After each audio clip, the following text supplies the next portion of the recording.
It's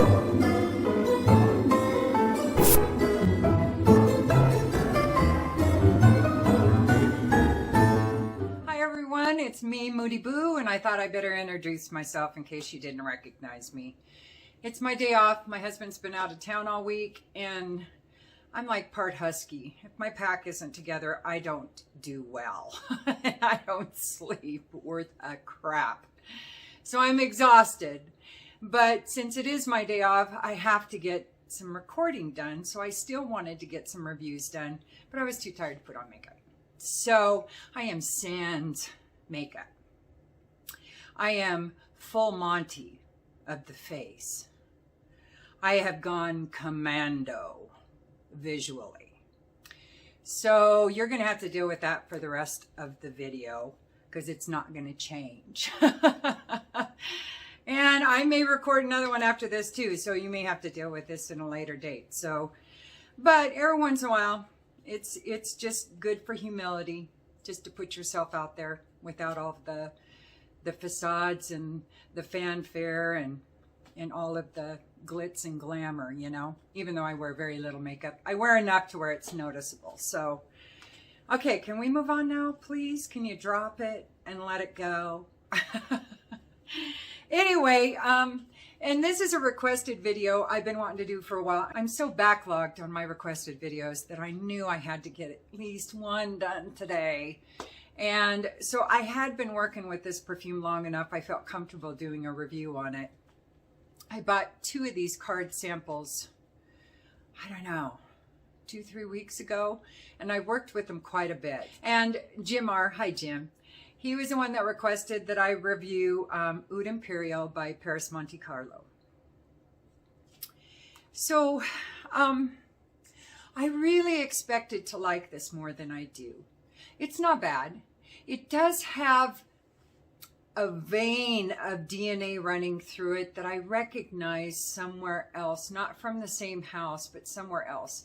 Not that I'm saying that they're plagiarizing or anything. It's nothing like that. But you know, there's only so many perfume notes that you can put together in a variety of ways before there's going to be some aspects that always remind you of some other perfume's aspects. It's like music.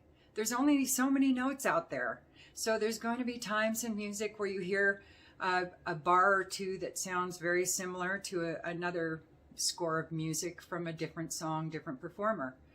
But that's just the way it is, you know. So I have that happen to me quite a bit. Problem is, my brain can't remember a lot of times. I remember the scent, not the name. Because the name is much more concrete. I think the name is much more right brain. And I think I fried that part of my brain when I was a teenager and early 20s. Yeah, I wasn't good to that side of my brain. The left side of my brain still managed to make enough pathways to where I can still be creative and dream a little dream. But I just don't remember a lot of times the names of things or people or places. So anyway, I thought I would like this more than I do. I don't hate it. It's one of the few perfumes that I think smells a bit on the masculine side for more masculine people who identify to be masculine.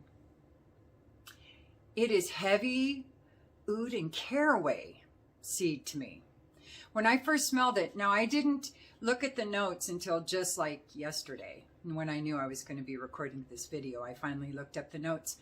And because I really wanted to get an impression of what I thought, because I love this house. I have a couple of their perfumes that I adore. And so when I was a little put off by it at first, I was like, no, you need to work with it, try to figure it out, understand it, you know, blah, blah, blah. And it's not for me. And it is not something that I would find attractive on my husband necessarily either. It's heavy oud and caraway to me for quite a while. It's it doesn't start losing that heavy caraway oh gosh, for an hour or more. And it's a slightly sour oud, not medicinal, not skanky. anything like that. It's sour. It's just a little sour. It smells like it's a really good oud. But with that caraway, I'm just not sure. I like caraway seeds, you know, in my corned beef and cabbage, in some soups. But when they're pretty dominant in a perfume, for me, it can be a little much. So, and this is a little much.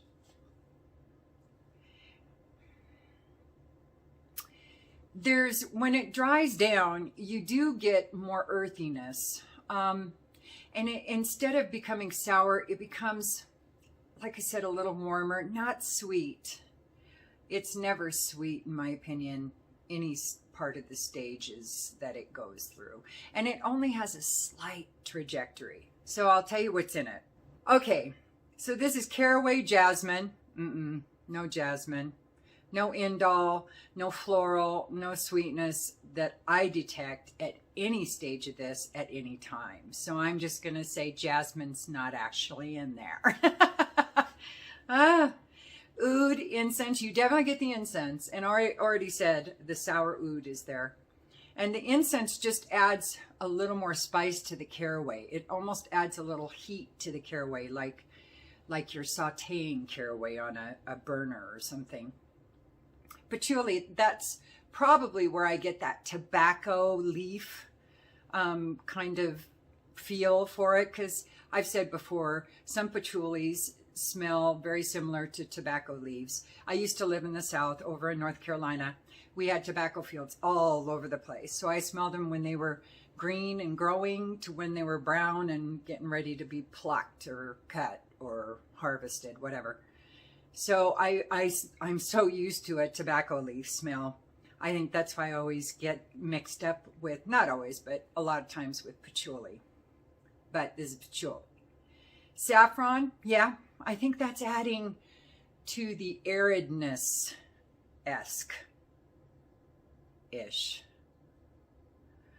The dryness to it. Now, it also says there's blackwood in there. I don't know what blackwood smells like, but it was listed in another perfume that I tried recently. Maybe that's the perfume I'm trying to think of that smells similar.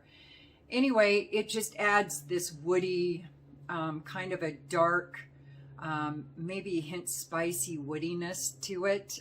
I don't know. It's no sweetness at all. Labdanum, I don't know that I really get labdanum. I love labdanum. And yeah, I don't think I get labdanum with this. Vetiver, I think that adds to, because it is, when I say dry, that also, for me, usually encompasses a bit of powderiness too. Because when I think of dryness, I think of no moisture being able to hold the earth down on the surface, and it's just gets blown around, whatever kind of a surface that is, whether it's a very deserty, sandy surface, whether it's in a forest, a really dry, tender, crisp kind of a surface. When I say dry, arid, I always feel like there's some powderiness usually associated with it as well. And I think the vetiver just adds to that.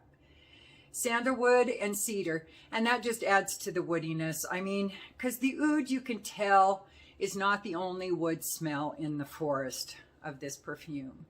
There are other woods in there, and there's quite a few, the blackwood, sandalwood, and cedar, but I can't really necessarily pick out any sandalwood. Cedar, maybe a dry cedar, because Pacific Northwest, we have cedar all over the place. So, oh, cedar is amazing smell, but it's usually really dry unless it's been rain soaked. It has a dryness, hint of powderiness to it. So what does that say? It says it's a slightly sour oud, caraway, always caraway. Now the caraway does kind of give way to the incense a little bit in the dry down. It does kind of mingle with it enough to where it's not as as corned beef and cabbage, you know, kind of a caraway aroma, a cooked, sauteed caraway seed. It melds with the incense really well in the deep mid to the dry down. And then that incense not only encompasses the caraway more and tames it down, but it also adds the spiciness to the woods in the dry down. It has a hint of almost burnt cabin in there. So there is that. In the deep dry down, when that caraway seed turns to the incense, and I think that's where the black wood comes in. Is black wood like burnt wood? Did I just have an epiphany? Is that what it is? Is that what it is? I was thinking blackwood was like rosewood or oak or something like that. Maybe it's just burnt wood, because I smell that.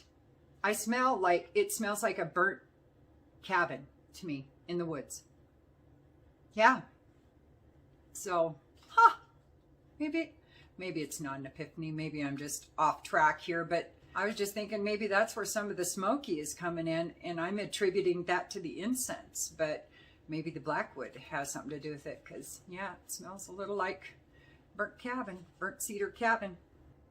It's very nice. It just doesn't float my dinghy, you know, enough to buy it for my husband, because it doesn't trigger that me wanting to attack him kind of a feel to it. It's not sexy in my opinion. So I don't think I'm going to pop for it. No, I know I'm not going to pop for it. It's just not tripping my trigger, floating my dinghy, blowing up my skirt. I'm very picky at the perfumes that he wears. They're usually only my trigger trippers, dinghy floaters, and skirt blower uppers. So anything less than that is like, nah, he's got a small shelf, not enough room anyway. So this performs crazy though. This is like 10 hours, pretty easy, and it projects almost the entire time. So it's very good at performance. Like I said, for masculine personalities, I think personally. And PERRIS Monte Carlo is such a good house.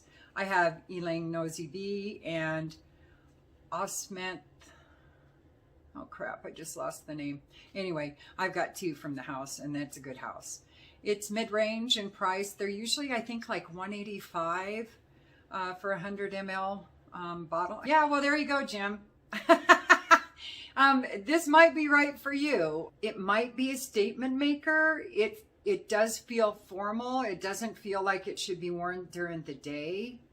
It definitely feels like nighttime fare. All right. Well, thank you for putting up with me. And thank you, Jim, for requesting this. So don't forget to like and subscribe and ding the bell and comment if you want. If you don't, it's all good.